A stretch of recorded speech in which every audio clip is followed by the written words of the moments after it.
Salut à tous, c'est Beaumasque pour cette dernière vidéo de 2017 où, comme l'année dernière, nous allons... Arrête tout, quelque chose de terrible vient d'arriver. Wow, c'est fou, on se ressemble comme deux gouttes d'eau. Ah ouais, ta gueule, c'est pour l'hommage. Bon, je suis désolé de te la prendre comme ça, mais... Rétrophile vient de nous quitter. Quoi? Mais il était si vieux? Ouais, mais en même temps, il disait connaître Vichy, donc... C'est terrible. Les comics perdent son seul bon membre, ça fout un coup. Tu me diras, on va pouvoir buzzer sur sa mort. Mais il est pas mort, espèce de con. Il arrête juste de faire des vidéos. Nani? Mais pourquoi c'est débile? Je le cite au gars du collectif Les Comics, merci pour cette formidable aventure, mais j'arrête les vidéos. Rétro Comics, c'est fini. Il est temps pour moi de consacrer tout mon temps à mon travail. Ah. Et aux enfants. Oh. Oh.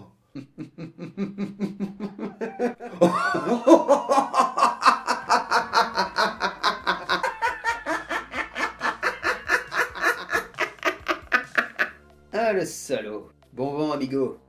Salut à tous et bienvenue dans cette dernière vidéo de l'année, une sorte de best-of 2017 comme on l'avait fait l'année dernière.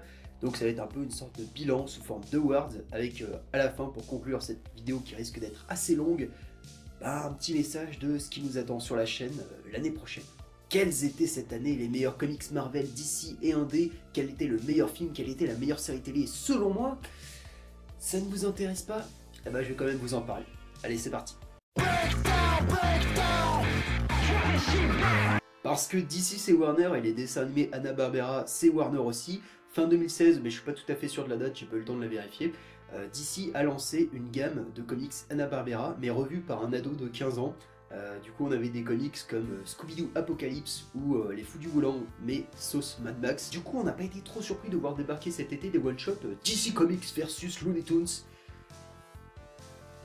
Après tout, pourquoi pas? C'est hors continuité, c'est du fanservice, et ça peut quand même raconter des choses. Bon, alors c'est sûr que Bugs Bunny versus Superman, je pense qu'il n'y a pas grand chose à dire, ça va pas être très intéressant, mais tu vois, Taz versus Wonder Woman ou Martian Manhunter versus Marvin le Martien, ok, là tu m'intéresses comics. J'en ai lu très peu de ces comics, mais je suis quand même tombé devant le one-shot de l'année, Batman Elmer Fudd, un film noir en bande dessinée qui voit donc Elmer Fudd, le chasseur préféré de Bugs Bunny, à la poursuite de l'homme qui a assassiné sa petite amie, Bruce Wayne. J'en dis pas plus parce que j'ai vraiment envie que vous découvriez ce comics par vous-même, et peut-être qu'on en reparlera dans une future vidéo. Ce comics ne laisse pas indifférent, c'est vraiment un duo improbable, il y a une belle réinvention des Looney Tunes, et cette ambiance installée par Tom King et le dessinateur Lee Weeks, c'est un duo d'ailleurs qui a refait des merveilles récemment sur Batman Annual numéro 2, un one-shot qui a failli être le one-shot sélectionné dans cette catégorie. Enfin bref, excellent boulot. J'imagine que ça sortira dans pas longtemps en VF, et si c'est le cas, ne le ratez pas. Peut-être la partie la plus intéressante pour les lecteurs VF, parce que c'est un peu le moment teasing où je vais vous hyper ou pas. D'ailleurs, l'année dernière, j'ai lu un peu précipitamment Champions de chez Marvel, en pensant être devant un futur titre culte, et voilà, 2 numéros après, la série est devenue une bouse. Désolé pas désolé. Mr. Miracle, c'est la dernière série en date de Tom King, oui, encore lui, le scénariste actuel de la série Batman, que je trouve très mauvaise, sauf quand il écrit Catwoman et Elmer Fudd. Et je comprends pas trop, parce qu'apparemment, les gens aiment cette série. Alors, est-ce que c'est moi qui suis trop exigeant, ou vous qui vous faites embobiner par son scénario ridicule et ses dialogues dignes d'un élève de primaire? Mystère Miracle. Mr. Miracle, c'est la preuve que Tom King est encore un excellent scénariste quand il le souhaite. Alors on avait déjà parlé pas mal de lui l'année dernière et cette année par rapport à son excellente et déjà culte série Vision.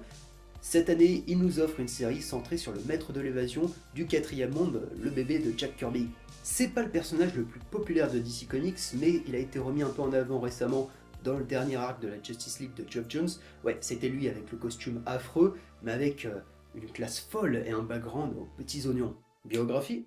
Scott Free est un New God, un être de la même race que Darkseid, sauf qu'il est né sur la planète New Genesis, la planète des gentils. Son père, qui n'est d'autre que le Highfather, le patron des dieux gentils, pour éviter un conflit avec Darkseid, le boss des méchants, échange son fils avec celui de ce dernier, et Scott se retrouve élevé sur Apocalypse, la planète des dieux méchants.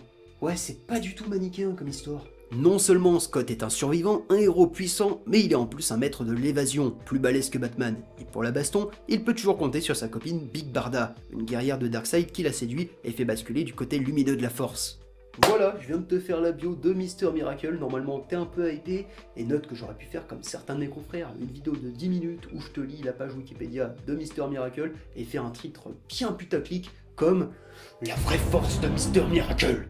Mais prendre les gens pour des cons, c'est pas vraiment le genre de la maison, là on parle entre vrais passionnés. Prévu en 12 numéros, la série va nous replonger dans le 4e monde avec un Scott Free assez dépressif, assez suicidaire, qui va tenter de réaliser le plus grand tour de sa carrière, échapper à la mort. Mais ses devoirs de New Gods le rattrapent et sa femme et lui doivent quitter leur appart paisible sur Terre pour les champs de bataille d'Apocalypse.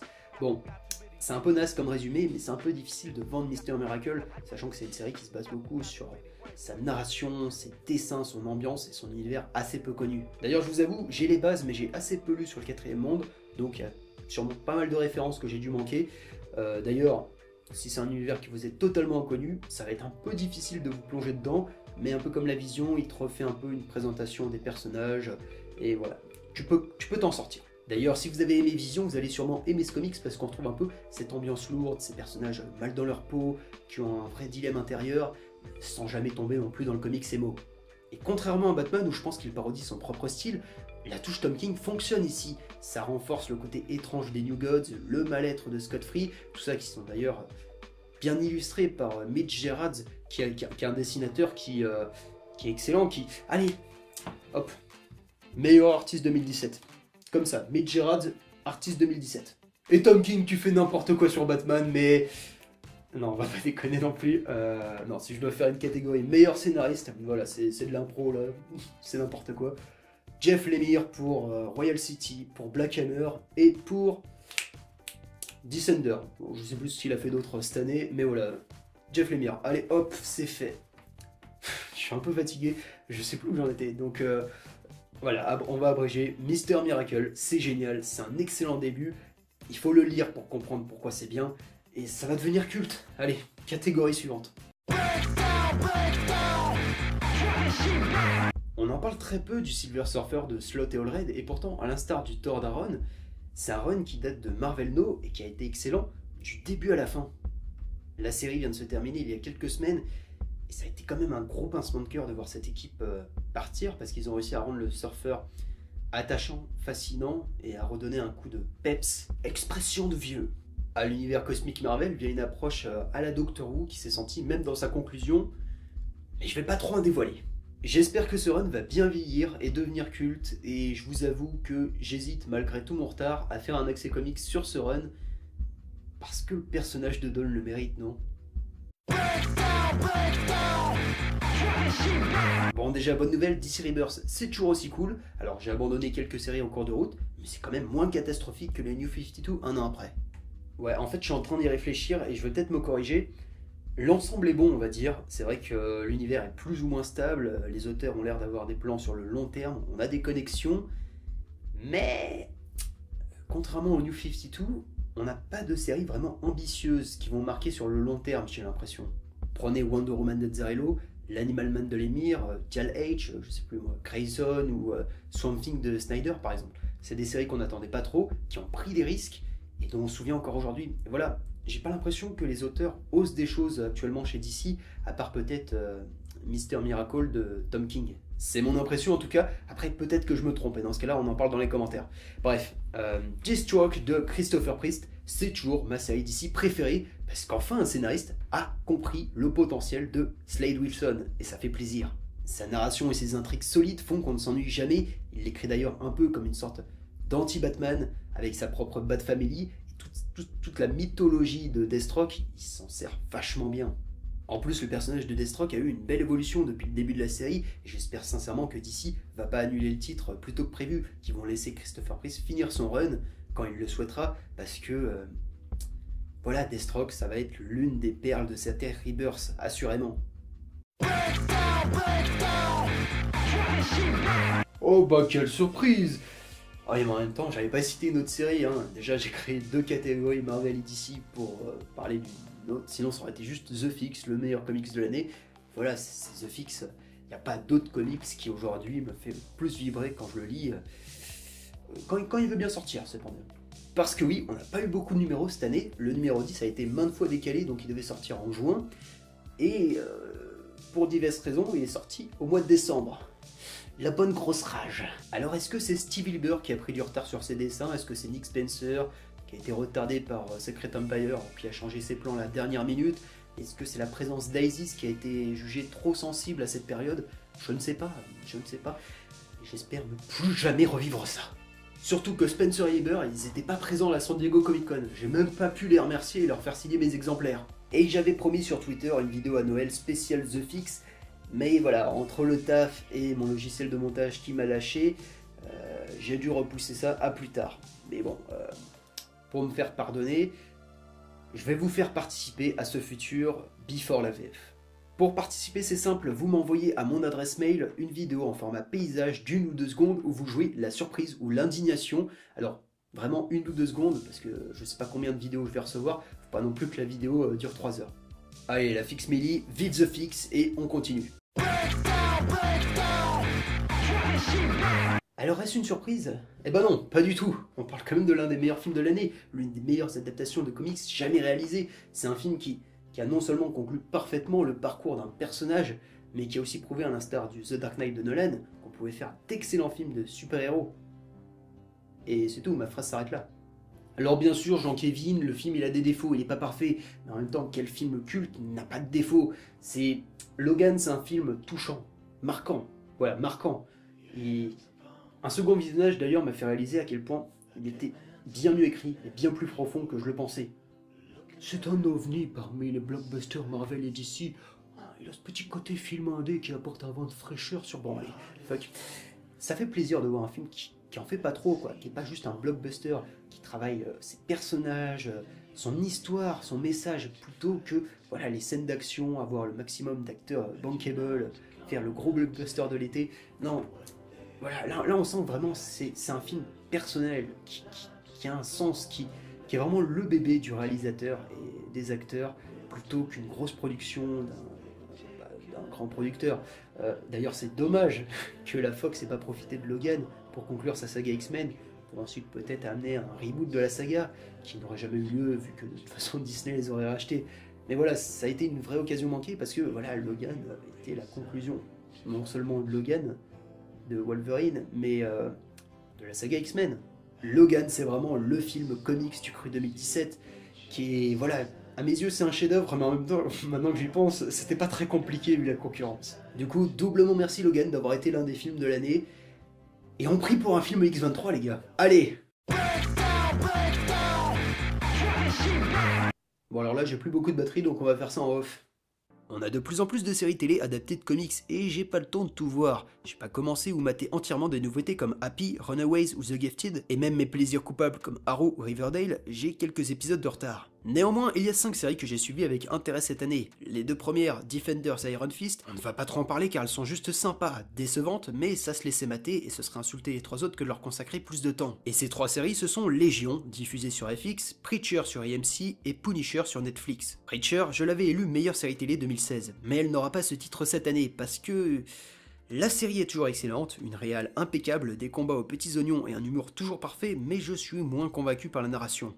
La première saison était une mise en place de l'univers et des personnages. On pouvait excuser que le scénario prenne son temps, mais plus maintenant. Faut que ça bouge, et j'ai eu un peu de mal à voir nos héros rester coincés au même endroit toute la saison. Ok, il se passe des choses, mais pas assez à mon goût. Le premier épisode, il te vendait une saison très rythmée, où on aurait eu à la fois Star, le saint des tueurs et la grand-mère de Jesse en antagoniste. Mais en fait oui, mais en fait non. Ça traîne, ça fait un pas en avant pour en faire 2 en arrière. J'ai pas détesté cette saison, mais j'ai beaucoup de mal à comprendre leur démarche et où les producteurs veulent aller. J'approuve à 200% cette volonté de vouloir prendre un chemin différent du comics, mais là j'ai un peu peur qu'on s'éloigne du sujet et surtout de la pertinence du récit initial. Au passage, Jesse et Tulip, autant j'adore leur version papier, autant ceux de la série télé, je les ai trouvés détestables cette saison, et il y a vraiment aucune alchimie entre eux.